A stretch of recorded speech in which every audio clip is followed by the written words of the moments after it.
Hey juniors, welcome to your first week of English 301. It's exciting stuff. This is exciting stuff.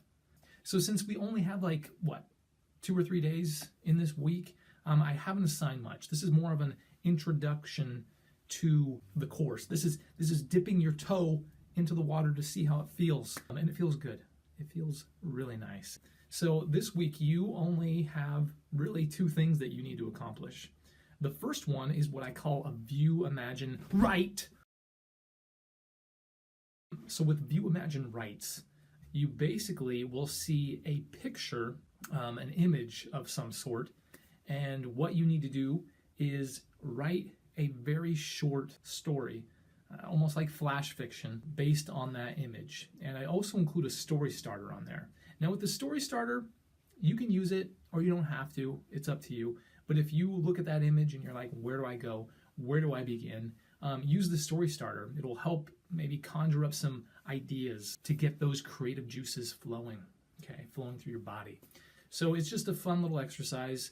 I used to require these on a weekly basis. Either they were view, imagine, writes or some other low stakes participation writing. I'm not requiring that anymore. We're going to do more concentrated writing that has to do with the current lesson. And more of it. So they're going to be shorter pieces of writing based on whatever we're learning that week. So it's not just going to be random writing about whatever you want, which some of you may be disappointed. Some of you may be like, good. I felt like it was pointless. So look at the image, read the story starter, and come up with something, anything. Now you need to make sure you're writing 2 paragraphs, at least 2 paragraphs, just to make sure you're actually writing some sort of story.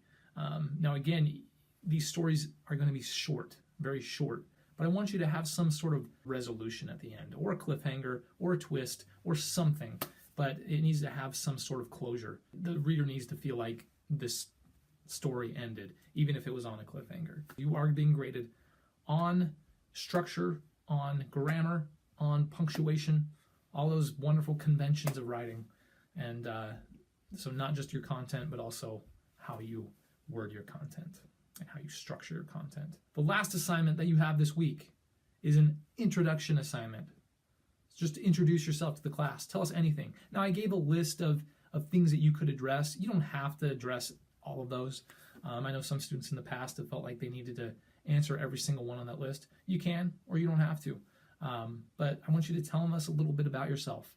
Again, maybe share a paragraph about who you are, what your interests are, what you like to do, what you don't like to do, and maybe it's introducing yourself to the class. I understand that, and I've accepted it, and that's okay.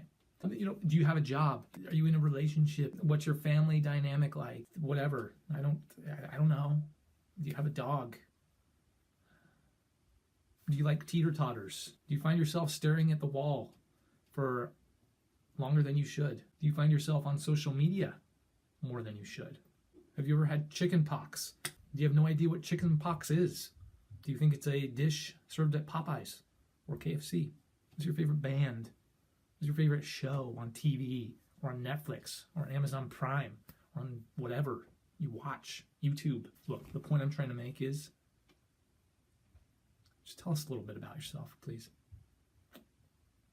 Thank you. But that's it. That's all you have this week in English. So I look forward to getting to know you throughout this course.